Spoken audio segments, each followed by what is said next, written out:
Sa Bicol, sanay ang mga tao sa panganib. Lindol, pagputok ng bulkan, bagyo.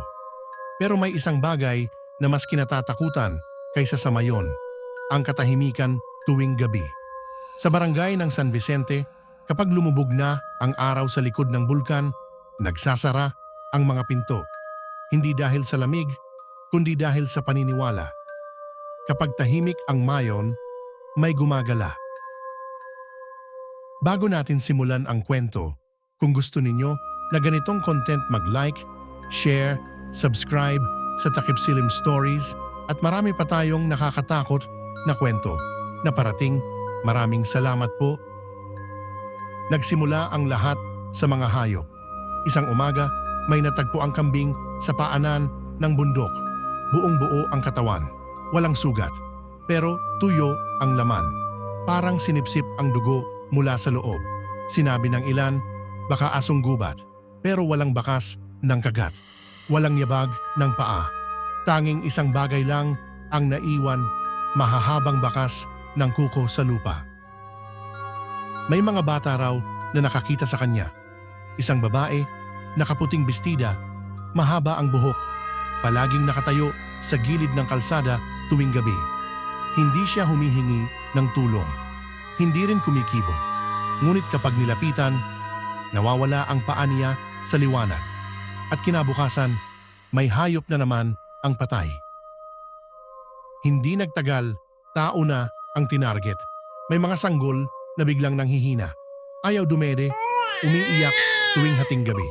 Isang ina ang nagising isang gabi dahil sa kakaibang tunog, parang pakpak na humahampas sa bubong. Pagtingin niya sa duyan, nandoon ang anino. Mahaba, baluktot at may matang kumikislap sa dilim. May isang matandang babaylan sa baryo, Lola Remedios. Hindi siya umaakyat ng bundok. Hindi rin siya tumitingin sa mayon kapag gabi. Ayon sa kanya, may aswang na nakatira sa lava caves ng bulkan. Mas malakas siya kapag tahimik ang apoy. Tinawag daw itong aswang na apoy. Nilalang na kumukuha ng lakas mula sa lupa. Isang gabi, biglang umalingaw-ngaw ang mayon. Hindi pagsabog, kundi pag-ungol. Kasabay noon, may sigaw sa baryo. Isang buntis ang nawawala. Natagpuan siya sa gilid ng gubat. Buhay, ngunit wala na ang dinadala. Sa lupa, may bakas ng dugo at bakas ng pakpak. Nagbantay ang mga lalaki ng baryo. 2:00 ng madaling araw, nakita nila ito. Isang nilalang na lumilipad pababa mula sa bundok. Babaeng anyo sa una. Paglapag, humaba ang dila. Naghiwalay ang katawan at naglabasan ang pakpak na parang nasusunog. Manananggal. Ngunit ang balat, kulay abo na parang abo ng bulkan.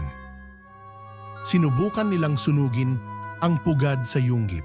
Ngunit ayon sa babaylan, hindi siya natatalo ng apoy. Doon siya galing, kaya asin, bawang at dasal ang ginamit. Habang nagdarasal ang baryo, biglang umulan at sa ulan na iyon, nawala ang aswang. Hanggang ngayon, buhay ang alamat. Kapag tahimik ang mayon at walang usok sa tuktok, may nagsasabing bumababa ang aswang para maghanap. At kung sakaling mapadaan ka sa Bicol at may makita kang babaeng nakaputing bestida sa dilim, huwag mo siyang lalapitan dahil baka hindi siya naglalakad, lumilipad na pala. Kung nagustuhan mo ba ang kwento, huwag kalimutan mag-like, share, and subscribe sa Takip Silim Stories. Maraming pa tayong nakakatakot na kwento na parating. Hanggang sa muli.